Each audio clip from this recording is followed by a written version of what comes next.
కండువా వేసుకోలేదని రాజీనామా చేయలేదని ఏ వాలంటీర్ దగ్గర నుంచి రిపోర్ట్ వస్తే ఆ వాలంటీర్ 5వ తారీఖు నుంచి ఉండడు.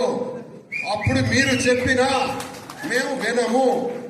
అయితే ఎవరైతే రాజీనామా చేసి కండువా వేసుకొని నేను చెప్పిన పద్ధతుల్లో తిరుగుతున్నారో ఆ వాలంటీర్ ఖచ్చితంగా జూన్ 5వ తారీఖు నుంచి కొనసాగుతాడు. ఆ వాలంటీర్ జూన్ 5వ తారీఖు నుంచి కొనసాగుతాడు. ఇది క్లారిటీ. ఇంకెవరైనా కానీ రాజీనామా చేయలేదంటే వాళ్ళు మనకు పని చేయరు అని అర్థం. కండువా వేసుకోలేదు అంటే వాళ్ళు మనకు పని చేయరు అని అర్థం. ఇది నేను క్లారిటీగా మా రిపోర్ట్స్ మాకున్నాయి, మీ రిపోర్ట్స్ మాకు తెలుస్తాయి.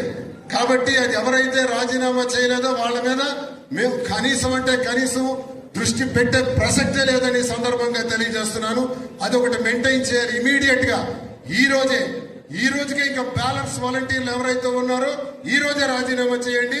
లేదా రేపు 3వ తారీఖు నాటికి ఇంకా ఏ వాలంటీర్ అయినా కానీ రాజీనామా చేయలేదని మాకు తెలిస్తే మాకు అక్కర్లేదా వాలంటీర్, వాళ్ళతో పని కూడా లేదు.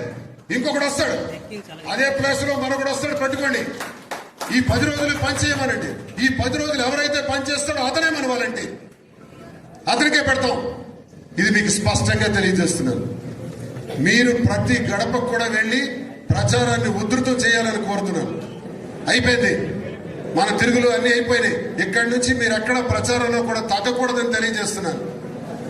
పోలింగ్ నాడు కూడా మళ్లీ మనం సమావేశం ఇంత విస్తృతంగా పెట్టుకోవడానికి అవకాశం ఉండకపోవచ్చు. 13వ తారీఖు ఉదయం 7 గంటల కల్లా మనకి పోలింగ్ స్టార్ట్ అవుతుంది. 7 నుంచి 6 గంటల